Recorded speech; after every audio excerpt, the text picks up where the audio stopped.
Assalamualaikum warahmatullahi wabarakatuh.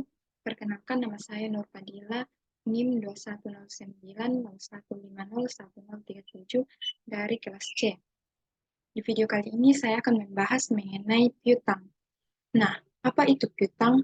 Jadi sederhananya bisa dikatakan piutang adalah ketika orang berhutang dengan kita, atau piutang adalah ketika kita memberikan pinjaman kepada orang lain. Di dalam akuntansi, piutang biasa disebut dengan akun receivable yang masuk ke dalam aset lancar. Piutang ialah hak perusahaan kepada pihak lain yang akan diterima dalam bentuk kas. Piutang biasanya digolongkan ke dalam kelompok piutang usaha dan piutang di luar usaha. Nah, piutang usaha terjadi akibat transaksi penjualan barang atau penyerahan jasa untuk kegiatan usaha normal perusahaan. Piutang usaha terjadi karena penjualan barang atau penyerahan jasa secara kredit. Piutang dapat dicatat jika barang telah diserahkan dalam usaha pelayanan jasa. Piutang dicatat pada saat pelayanan jasa dilaksanakan. Umumnya, piutang seperti ini tidak disertai surat perjanjian yang formal. Akan tetapi, terdapat piutang usaha yang dinyatakan dalam bentuk surat komersial, yaitu wesel tagih. Dalam akuntansi komersial, sering terjadi pemberian potongan penjualan. Hal ini dimaksudkan untuk menjadikan pelanggan segera melakukan pembayaran tagihan. Selain itu, sering terjadi retur penjualan. Praktik akuntansi komersial membukukan potongan tersebut dengan mengurangkan kepada penjualan bruto.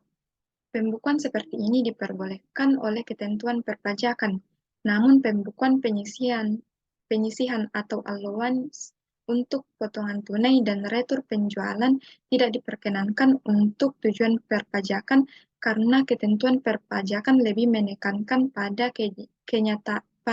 keadaan yang nyata dan bukan bersifat antisipatif. Dalam praktik akuntansi komersial, pembentukan penyisihan atau cadangan berguna untuk mengantisipasi kemungkinan kerugian dari piutang tak tertagih dan merupakan hal yang lazim. Nah, dalam piutang tak tertagih ada dua metode pencatatannya, yaitu metode penghapusan langsung direct written off method dan metode penyisihan allowance method.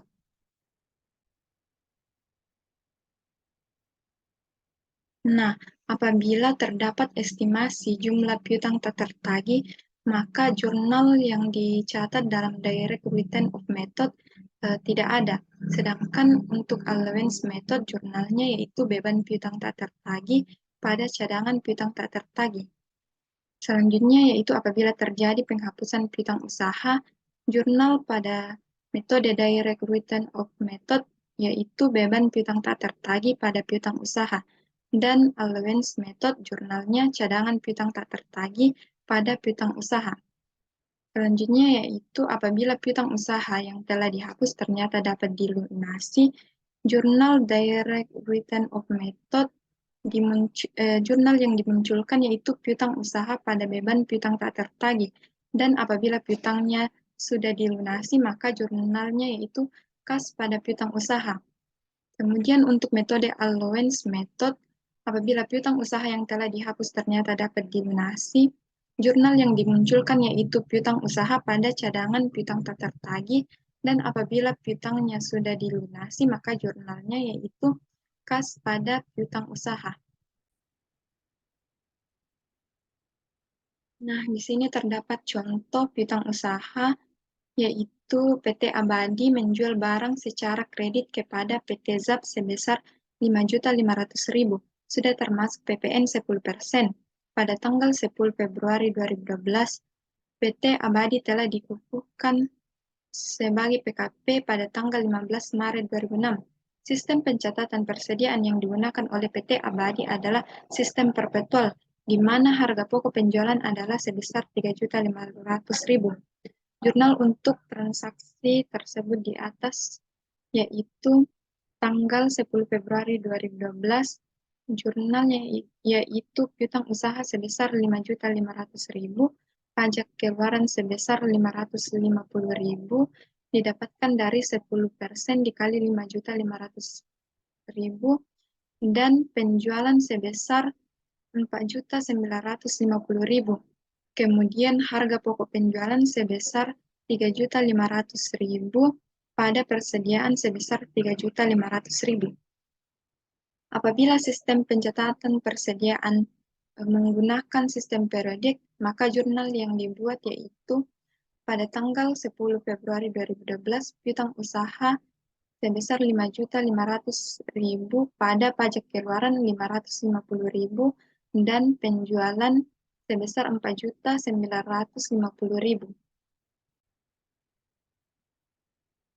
Nah, apabila belum dikukuhkan sebagai PKP, maka PT Abadi tidak boleh melakukan pemungutan PPN dengan membuat faktur pajak. Jurnal dengan sistem perpetual yaitu pada tanggal 10 Februari 2012, piutang usaha sebesar 5 juta pada penjualan sebesar 5 juta, kemudian harga pokok penjualan sebesar 3.500.000 pada persediaan sebesar 3.500.000. Kemudian untuk sistem periodik jurnalnya yaitu piutang usaha sebesar 5 juta pada penjualan sebesar 5 juta. Untuk selanjutnya yaitu apabila terdapat retur penjualan. Nah, pada tanggal 14 Februari 2012, PT ZAP mengembalikan barang yang telah dibelinya pada tanggal 10 Februari 2012 dari PT Abadi senilai 2 juta. Harga pokok barang tersebut sebesar 500.000. PT Abadi mencatat transaksi retur penjualannya sebagai berikut, yaitu pada tanggal 14 Februari 2012 jurnalnya retur penjualan sebesar 2 juta, pajak keluaran sebesar 200.000, pada piutang usaha sebesar 2.200.000. Kemudian persediaannya yaitu 500.000 pada harga pokok penjualan sebesar 500.000. Apabila menggunakan sistem periodik, jurnal yang dibuat yaitu tanggal 14 Februari 2012, retur penjualan sebesar 2 juta dan PPN keluaran sebesar 200.000 pada piutang usaha sebesar 2.200.000. Contoh selanjutnya yaitu apabila terdapat piutang tak tertagih. Pada tanggal 26 Februari 2012, PT Abadi menghapuskan piutang usaha terhadap salah satu debiturnya karena PT Bola telah mengalami pailit. Adapun syarat-syarat penghapusan piutang yang tidak dapat ditagih telah memenuhi ketentuan perpajakan. Piutang yang dihapuskan tersebut sebesar 1 juta rupiah. Jurnal untuk transaksi tersebut apabila menggunakan metode Direct Return of Method yaitu pada tanggal 26 Februari 2012 beban piutang tak tertagih sebesar 1 juta pada piutang usaha sebesar 1 juta.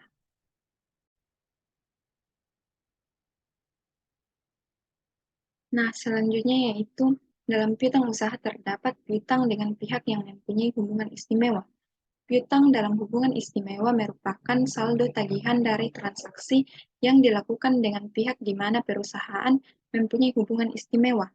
Hubungan istimewa dapat berupa memiliki atau menguasai. Piutang dalam hubungan istimewa dapat timbul karena terjadinya transaksi seperti penjualan atau pengalihan barang atau jasa sewa, penjaminan, dan penyelesaian oleh perusahaan atas nama pihak yang mempunyai hubungan istimewa.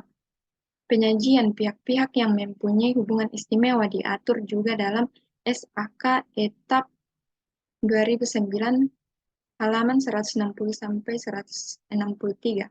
Apabila terdapat transaksi dengan pihak yang mempunyai hubungan istimewa, maka harus diungkapkan sifat dari hubungan tersebut, juga informasi yang diperlukan tentang transaksi dan saldonya untuk memahami dampak potensial hubungan tersebut terhadap laporan keuangan.